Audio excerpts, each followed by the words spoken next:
اور جو شخص اللہ اور اس کے پیغمبر کے فرمان پر چلے گا اللہ اس کو بہشتوں میں داخل کرے گا جن کے نیچے نہریں بہ رہی ہیں، اور جو روگردانی کرے گا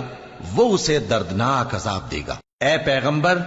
جب مومن تم سے اس درخت کے نیچے بیعت کر رہے تھے تو اللہ ان سے خوش ہوا، اور جو صدق و خلوص ان کے دلوں میں تھا وہ اس نے معلوم کر لیا تو ان پر تسکین نازل فرمائی اور انہیں جلد فتح عنایت کی، اور بہت سی غنیمتیں وہ آئندہ بھی حاصل کریں گے،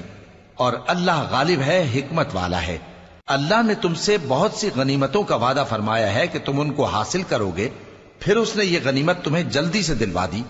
اور لوگوں کے ہاتھ تم سے روک دیے۔ غرض یہ تھی کہ یہ مومنوں کے لیے اللہ کی قدرت کا نمونہ بن جائے اور وہ تم کو سیدھے رستے پر چلائے، اور کچھ اور غنیمتیں دے گا جن پر تم قدرت نہیں رکھتے، اور وہ اللہ ہی کی قدرت میں ہیں، اور اللہ ہر چیز پر قادر ہے۔ اور اگر تم سے کافر لڑتے تو وہ پیٹ پھیر کر بھاگ جاتے،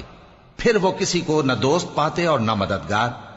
یہی اللہ کی عادت ہے جو پہلے سے چلی آتی ہے، اور تم اللہ کی عادت میں کبھی تبدیلی نہ پاؤ گے۔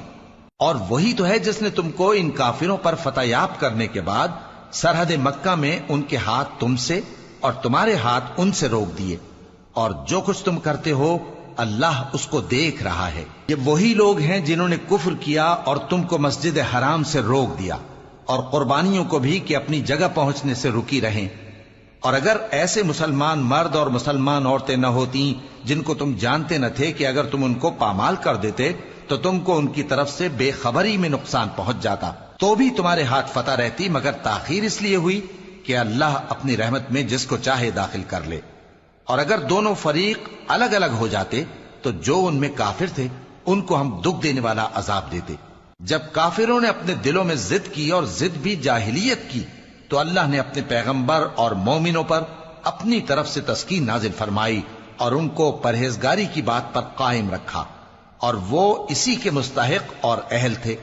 اور اللہ ہر چیز سے خبردار ہے۔ بے شک اللہ نے اپنے پیغمبر کو سچا اور صحیح خواب دکھایا تھا کہ تم انشاءاللہ مسجد حرام میں اپنے سر منڈوا کر یا اپنے بال ترشوا کر امن و امان سے داخل ہوگے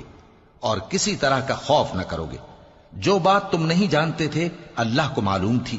سو اس نے اس سے پہلے ہی جلد ایک فتح عطا فرمائی۔ وہی تو ہے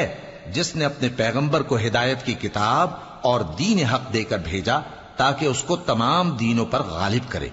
اور حق ثابت کرنے کے لیے اللہ ہی کافی ہے۔ محمد صلی اللہ علیہ وآلہ وسلم اللہ کے پیغمبر ہیں، اور جو لوگ ان کے ساتھ ہیں وہ کافروں کے مقابلے میں تو سخت ہیں اور آپس میں رحم دل۔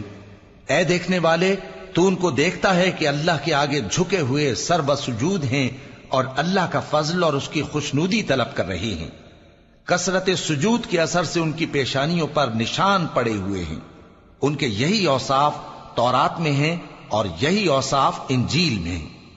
وہ گویا ایک کھیتی ہے جس نے پہلے زمین سے اپنی سوئی نکالی، پھر اس کو مضبوط کیا، پھر موٹی ہوئی، اور پھر اپنے تنے پر سیدھی کھڑی ہو گئی، اور لگی کھیتی والوں کو خوش کرنے تاکہ کافروں کا جی جلائے۔ جو لوگ ان میں سے ایمان لائے اور نیک عمل کرتے رہے ان سے اللہ نے گناہوں کی بخشش اور اجر عظیم کا وعدہ کیا ہے۔